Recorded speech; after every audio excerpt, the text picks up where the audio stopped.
এদেশ আমাদের, এদেশের সার্বভৌমত্ব আমাদের, এদেশের স্বাধীনতাও আমাদের, এদেশ পরিচালনা করবার সকল অধিকারও আমাদের। তাই বিদেশি কোনো প্রভু যখন বাহির থেকে হস্তক্ষেপ করতে চায়, সেই হস্তক্ষেপকে আমরা ভেঙে দিতে চাই। তাই আমাদেরকে নিয়ে বারবার তারা ষড়যন্ত্র করবে, আমরা বারবার উঠে দাঁড়াবো, বারবার এদেশকে আমরা সঠিক ট্র্যাকে পরিচালনার ক্ষেত্রে দেশকে, দেশের মানুষকে সহযোগিতা করব। জামালপুর জেলা শাখার ইফতার মাহফিলে যারা উপস্থিত হয়েছেন প্রত্যেককে ধন্যবাদ জানাই। দীর্ঘ বছর থেকে আমরা একটা জিনিস বুঝতে পেরেছি, বাংলাদেশের মূল ক্ষতির সমস্যা হলো আগ্রাসন। আমরা দেখতে পেরেছি বাংলাদেশে বিগত 52 বছর যেতগুলি সরকার ক্ষমতায় ছিলেন, প্রত্যেকেই কোনো না কোনোভাবে পার্শ্ববর্তী রাষ্ট্রগুলোর কনসার্ন নিয়ে তার ক্ষমতায় টিকে থাকে। এই সমস্যাগুলো আমাদের নজরে পড়েছে। আমজনতার দল মনে করে আগামীর বাংলাদেশ যদি স্বনির্ভর করতে হয়, সুশাসন করতে হয়, স্বনির্ভরতা করতে হয়, তাহলে প্রত্যেক আগ্রাসী রাষ্ট্রের মনোভাব বিচ্ছিন্ন করতে হবে এই বাংলাদেশ থেকে। তার কোনো বিকল্প নেই। আমজনতার দল এমন একটা দল, এই দলটি গণ অধিকার পরিষদ নামে আত্মপ্রকাশ ঘটে, তারপর তাকে ভাঙতে ভাঙতে টুকরো টুকরো করতে করতে বারবার ভাঙে, বারবার তারা অস্তিত্বের লড়াইয়ে আবার জেগে ওঠে এই দলটি। আজকে আমরা আমজনতার দল জামালপুর জেলা শাখা থেকে বলতে চাই, আমার নিজ জেলা থেকে বলতে চাই, সারা বাংলাদেশে একটাই আওয়াজ থাকবে, আগামীর বাংলাদেশে কোনো ফ্যাসিস্ট জন্ম নেবে না, আগামীর বাংলাদেশে কোনো ধরনের কোনো আগ্রাসী মনোভাবী কোনো রাষ্ট্র হস্তক্ষেপ করতে পারবে না। বিগত সময় দেখতে পেরেছেন, গত বছর রমজানে আমরা ভারতীয় পণ্য বয়কটের ডাক দিয়ে প্রথম কলকাতা সহ রিপাবলিক বাংলা, যেটা আর বাংলা নামে পরিচিত, সেই চ্যানেলগুলোতে আমাদেরকে নিয়ে বিভ্রান্তমূলক তারা অপপ্রচার করেছে। আমাকে এবং আমাদের সদস্য সচিব জনাব তারেক রহমানকে নিয়ে বিভ্রান্তমূলক তথ্য প্রচার করেছে। এভাবে করে বাংলাদেশকে বারবার তারা অস্থিতিশীল করতে চায়। জামালপুর জেলা শাখার ইফতার মাহফিলে যারা উপস্থিত হয়েছেন প্রত্যেককে ধন্যবাদ জানাই। দীর্ঘ বছর থেকে আমরা একটা জিনিস বুঝতে পেরেছি, বাংলাদেশের মূল ক্ষতির সমস্যা হলো আগ্রাসন।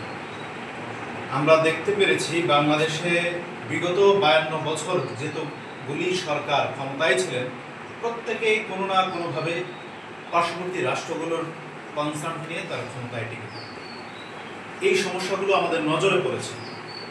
আমজনতার দল মনে করে আগামীর বাংলাদেশ যদি স্বনির্ভর করতে হয়, সুশাসন করতে হয়, স্বনির্ভরতা করতে হয়, তাহলে প্রত্যেক আগ্রাসী রাষ্ট্রের মনোভাব বিচ্ছিন্ন করতে হবে এই বাংলাদেশ থেকে। তার কোনো বিকল্প নেই। আমজনতার দল এমন একটা দল, এই দলটি গণ অধিকার পরিষদ নামে আত্মপ্রকাশ ঘটে, তারপর তাকে ভাঙতে ভাঙতে টুকরো টুকরো করতে করতে বারবার ভাঙে, বারবার তারা অস্তিত্বের লড়াইয়ে আবার জেগে ওঠে এই দলটি। আজকে আমরা আমজনতার দল জামালপুর জেলা শাখা থেকে বলতে চাই, আমার নিজ জেলা থেকে বলতে চাই, সারা বাংলাদেশে একটাই আওয়াজ থাকবে, আগামীর বাংলাদেশে কোনো ফ্যাসিস্ট জন্ম নেবে না, আগামীর বাংলাদেশে কোনো ধরনের কোনো আগ্রাসী মনোভাবী কোনো রাষ্ট্র হস্তক্ষেপ করতে পারবে না। বিগত সময় দেখতে পেরেছেন, গত বছর রমজানে আমরা ভারতীয় পণ্য বয়কটের ডাক দিয়ে প্রথম কলকাতা সহ রিপাবলিক বাংলা, যেটা আর বাংলা নামে পরিচিত, সেই চ্যানেলগুলোতে আমাদেরকে নিয়ে বিভ্রান্তমূলক তারা অপপ্রচার করেছে। আমাকে এবং আমাদের সদস্য সচিব জনাব তারেক রহমানকে নিয়ে বিভ্রান্তমূলক তথ্য প্রচার করেছে। এভাবে করে বাংলাদেশকে বারবার তারা অস্থিতিশীল করতে চায়।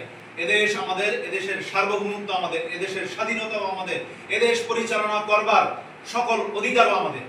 তাই বিদেশি কোনো প্রভু যখন বাহির থেকে হস্তক্ষেপ করতে চায়, সেই হস্তক্ষেপকে আমরা ভেঙে দিতে চাই।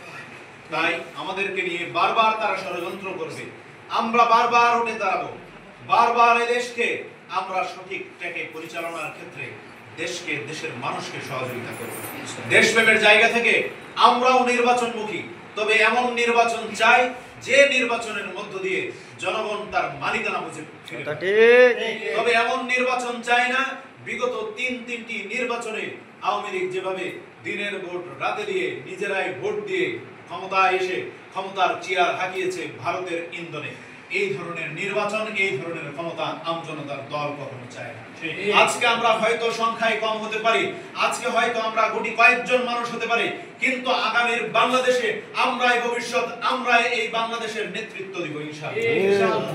জামালপুর জেলা শাখা আগামীর বাংলাদেশে এমন শক্তিশালী ভূমিকা রাখবে, বুঝতে হবে এই সীমান্তবর্তী এলাকাটি ভারতের জন্য আতঙ্কিত হবে, বাংলাদেশের জন্য একটি গুরুত্বপূর্ণ জেলা হবে। কারণ আমরা দেখতে পাই পার্শ্ববর্তী জেলা আমাদের শেরপুর, জামালপুরের কিছু ভোটার দিয়ে ভারত অবৈধভাবে তারা মাল পাচার করে, আমার দেশ থেকে তারা অর্থ নিয়ে আমার দেশে তারা পাচার করে, সেই অর্থের মাধ্যমে আমার দেশের সীমান্তে আমার দেশের নাগরিকদেরকে গুলি করে হত্যা করে নির্বিচারে, কোনো বিচার চায় না আমার দেশের সরকার। বিগত 17টি বছরে একটি পুতুল সরকার যখন ছিল, আমার দেশে প্রায় 1100 মানুষকে নির্বিচারে গুলি করে হত্যা করেছে, একবারের জন্য বিচার চাওয়ার সাহস পায় নাই। তাই বলতে চাই, আগামীর বাংলাদেশে আমার দেশের দিকে যদি একটি বন্দুকের নল তাক করা হয়, পাল্টা 10টি বন্দুকের নল ভারতের দিকে কোনো ছাড় দেওয়া হবে না। 71-এ জীবন দিয়ে এদেশকে স্বাধীন করেছে আমাদের পূর্বপুরুষ, আমাদের কাছে আমানত রেখে গেছে। আবার 24-এর গণ অভ্যুত্থানে আমাদের ভাইয়েরা রক্ত দিয়ে, জীবন দিয়ে দেশকে দ্বিতীয়বারের মতো আগ্রাসন মুক্ত করে, ফ্যাসিস্ট মুক্ত করে আমাদের হাতে তুলে দিয়ে গেছে। এদেশকে কলঙ্কিত করবার যারা পরিকল্পনা করে স্বপ্ন দেখে, তাদের স্বপ্নকে ভেঙে চুরমার করে দেব ইনশাআল্লাহ।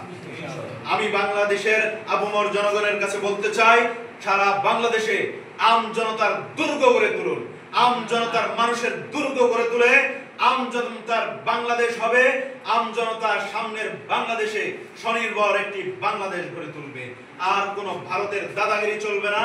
আমাদের অর্থনীতি দিয়ে, আমাদের টাকা দিয়ে, আমাদের পয়সা দিয়ে যেখান থেকে খুশি সেখান থেকে কিনে খাবো, আমার দেশে উৎপাদন করে বিদেশে রপ্তানি করব। আমার দেশের অর্থ আমার দেশেই থাকবে, অর্থনৈতিকভাবে আমার দেশ শক্তিশালী হবে ইনশাআল্লাহ।